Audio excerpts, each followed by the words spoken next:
together again in Fayette at the home of Peter Whitmer Sr., and they were probably excited to get together. They had their little branches down in Colesville and Harmony area in Fayette itself, and of course up where the Smith family lived in Manchester. And so getting together on June the 9th probably was an exciting time for them. They had a wonderful meeting. Joseph spoke, really gave a sermon out of Ezekiel chapter 14, which talked about the gathering, really an apostasy and a gathering. Yet behold, therein shall be left a remnant that shall be brought forth, both sons and daughters. Behold, they shall come forth unto you, and ye shall see their way and their doings.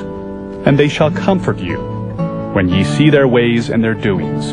And ye shall know that I have not done without cause all that I have done in it, saith the Lord God. Joseph's sermon on Ezekiel chapter 14, where through the prophet Ezekiel, the Lord was castigating the people for having their hearts turned to idols and evil before their face. The last two verses suggest that the Lord would preserve a remnant that would set a proper example for the world, and that would show that all of the calamities that came upon the unrighteous because of their hearts being turned to evil would be straightened out or rectified by the example that would be set by a modern day people.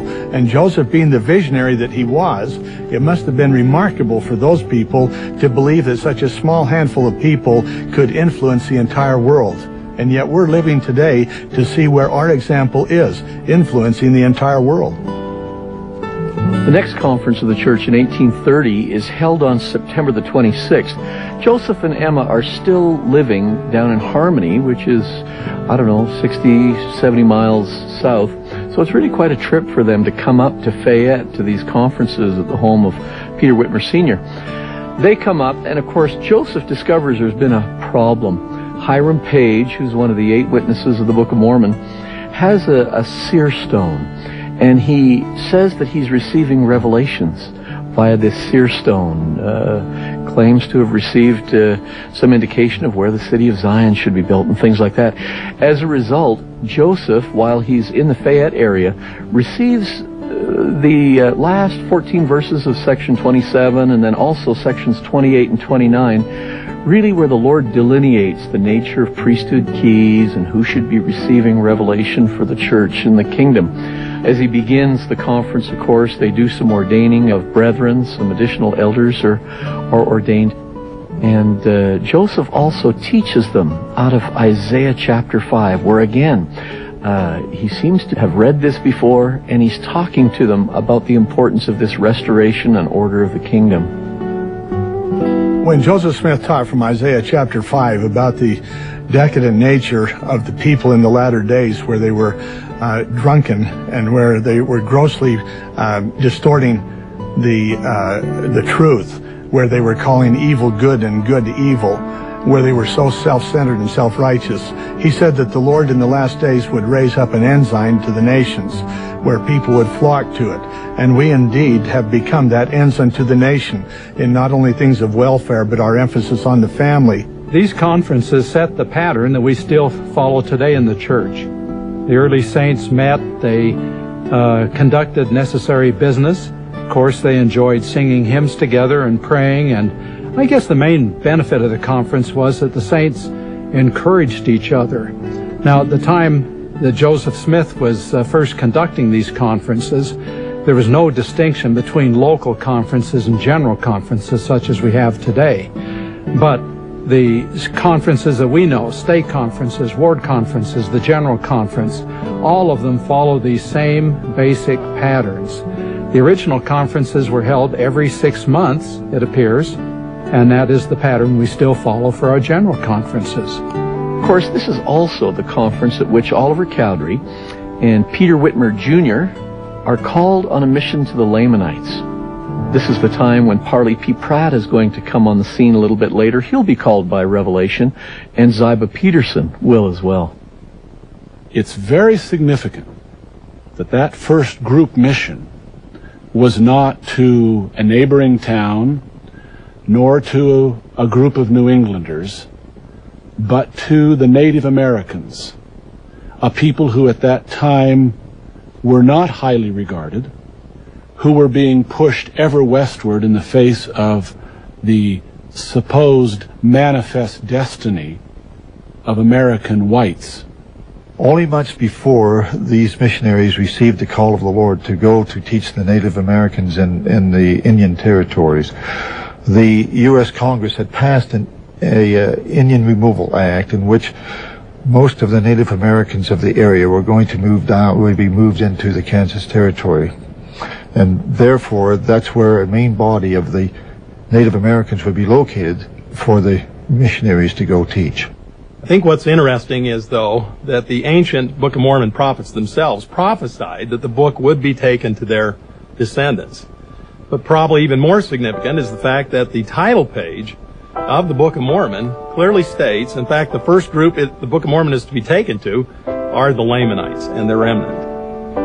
And in section 3, the Lord indicates there as well that this record was coming forth to teach the Native Americans of their destiny, of their heritage, to help them know that the promises of the Lord pertain to them in a dramatic way, and that it was the obligation of Joseph Smith and those around him to carry this message to them as soon as possible. In mid-October 1830, literally just days after the revelations were given, the missionaries commenced their journey. Several days from Palmyra, they encountered the Seneca in the outskirts of what is today Buffalo, New York, visited them, spent a few hours, and left several copies of the Book of Mormon. Of course, they didn't know the language. Many Native Americans at that time did know English, or to a degree knew English, and they received the Book of Mormon in English. From that point, they took the normal route, which was to take passage on Lake Erie, and they sailed to Fairport, which was a port just outside of Paynesville, Ohio, and only a few miles from Kirtland. As they came into Kirtland, Parley P. Pratt, who was a former Reformed Baptist minister, met his old friend Sidney Rigdon. And with Sidney Rigdon being a Reformed Baptist minister, with many people following him in the area, Parley P. Pratt was able to introduce many people to the Book of Mormon and the restoration of the gospel through his acquaintanceship with Sidney Rigdon. This began an extensive bit of teaching in the area. Others of Rigdon's followers heard the gospel and embraced it readily. Within a matter of weeks, dozens joined the church. By year's end, some 100 had become Latter-day Saints.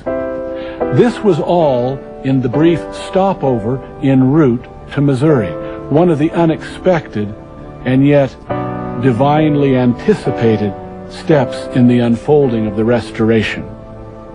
After leaving the northeastern Ohio area, the Kirtland area, the four missionaries to the Lamanites, now accompanied by Frederick G. Williams, went over to Sandusky, Ohio, where they preached the gospel to the Wyandot Indians.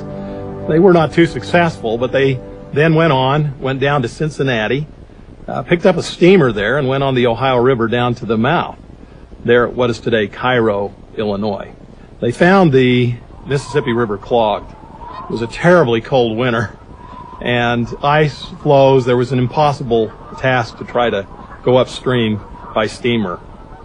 So they ended up walking to St. Louis, spent a few days there, and then headed overland, nearly 300 miles to the western border of Missouri, to the Independence area, Jackson County.